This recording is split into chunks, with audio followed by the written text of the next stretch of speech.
Wala, gagamitin nga sa patrol. Oh, ayaw kami kumana. Manakapit ka. Sabi mo, nakalive ako ha. Nakalive naman ako. Gusto na po, nangyari ka sa kami ko. Sige, ganun na lang. Sabi mo. Pinaparecord yata ng Guilin dun eh. Marecord, ayaw nga gumana. Record.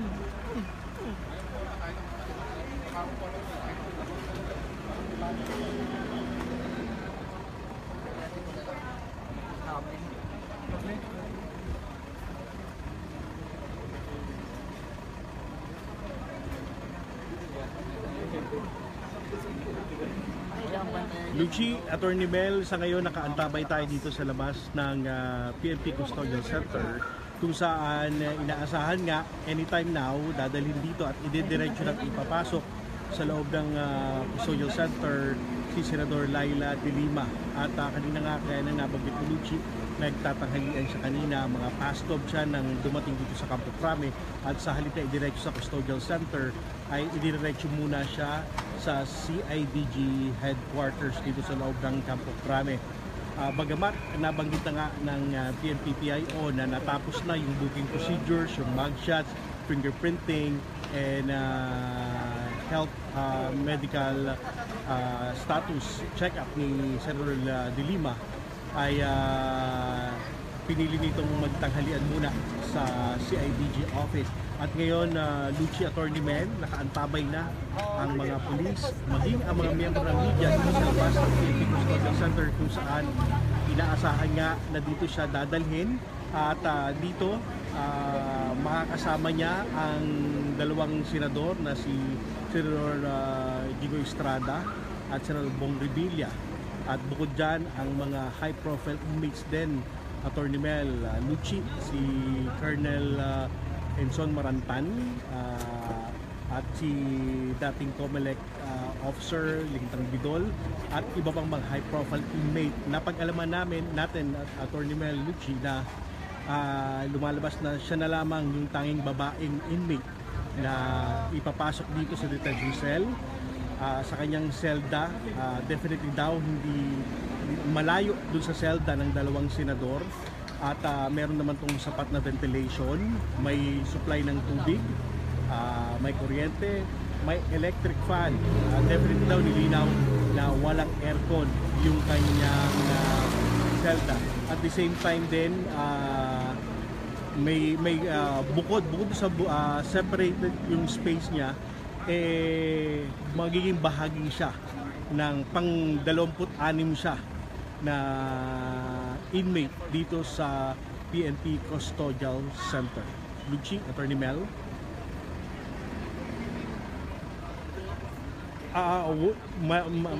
Mukhang malabo yun, Lucci, dahil nga dito, base dun sa kanilang patakaran, bawal to. Pero alam naman natin, may lumalabas na mga balita na merong nakagamit. Kasi may mga working area naman na designated na ibinigay ang HSS sa kanila, Lucci.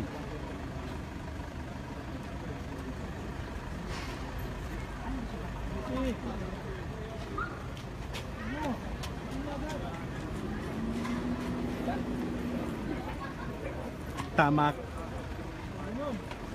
ka dyan, Lucci. Minsan na natin napasok yung selda nila Senador Gigoy Estrada, at malaki talaga kumpara mo doon sa mga pangkaraniwang selda. May espasyo to, may mga working, parang meron pa siyang receiving area bukod pa doon sa kwarto niya mismo. Bagamat walang aircon, ventilated to, at compound kasi itong malaking compound. At bawat grupo ng mga inmates ay may sarili silang area kung saan pwede silang maghalubilo once na may time sila para makipag-usap at mag-enjoy naman ng company ng kasama nilang inmates sa loob. Hindi pa naman nasiyara. Oo. Pasok ko na lang. Pihit na.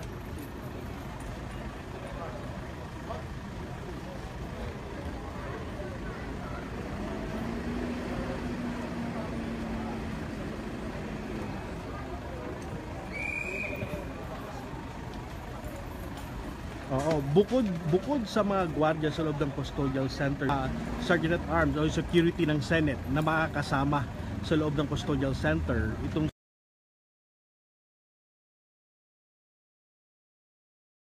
security ng senadora sa loob ng custodial center, Lucci. Kaya para daw makasigurado magtatalaga ng 2 Senate Security Force sa loob ng PNP Custodial Center para sigurado ang seguridad ng senadora, Lucci.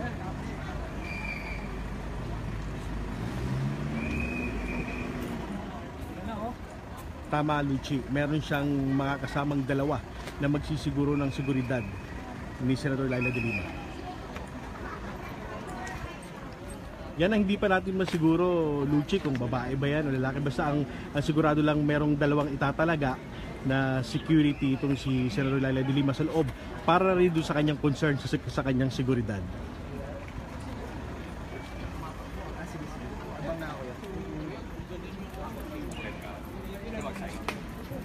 Pagkaalam ko, Lucci, nung nag-cover ako nung mga nakarang taon, walang ganyang binigay na security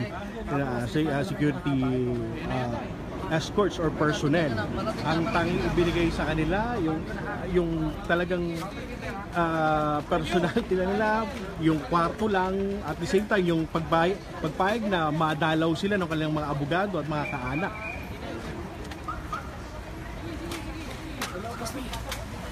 Pareho rin. Oo, ang pagkaalam natin, mga unang araw, Lucci, anytime pwede pumasok ng abogado at saka yung kanyang mga mahal sa buhay. Sa ngayon, Lucci, dumating na yung poster na kung saan sakay si Senador Laila de Lima at nasa tapat na nga ng PNP Custodial Center at inaasahan niya, ayan, lumiko na siya, Lucci, at papasok na dun sa entrada ng Custodial Center. May gate yan, siguro mga ilang metro yung papasok, Lucci. At pagpasok niya yung gate na. At pagpasok ng gate na yan, doon na yung meron pang mga secondary gate sa loob para naman mabuksan yung iba't ibang area sa loob ng compound ng PNP Custodial Center, Lucci. At ngayon,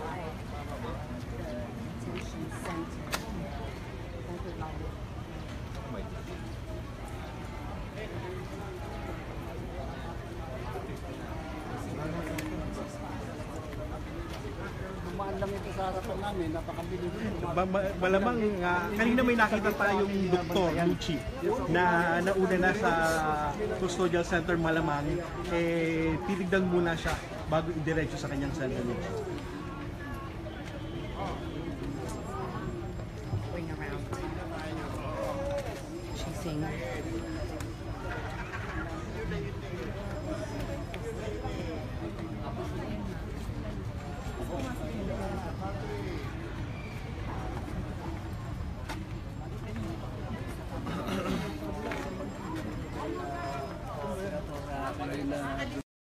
Tarag dati, bigla nilang nag-ano.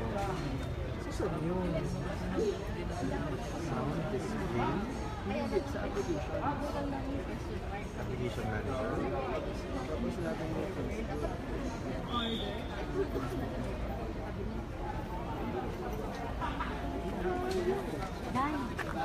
Antay mo.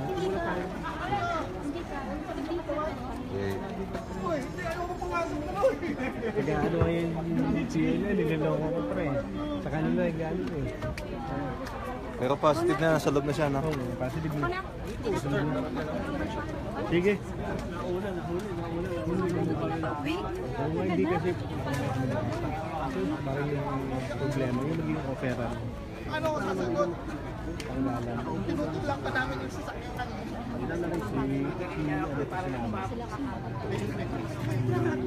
Ano namin kasama natin?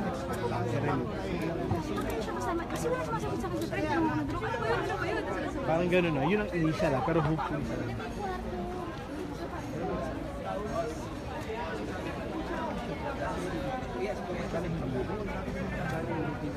Dito ka pa naman. Ikaw na to ha. Ayaw daw magbigay niya. Ikaw na to ha. Ginamit ka naman. Okay, bye-bye. Yan, video ako.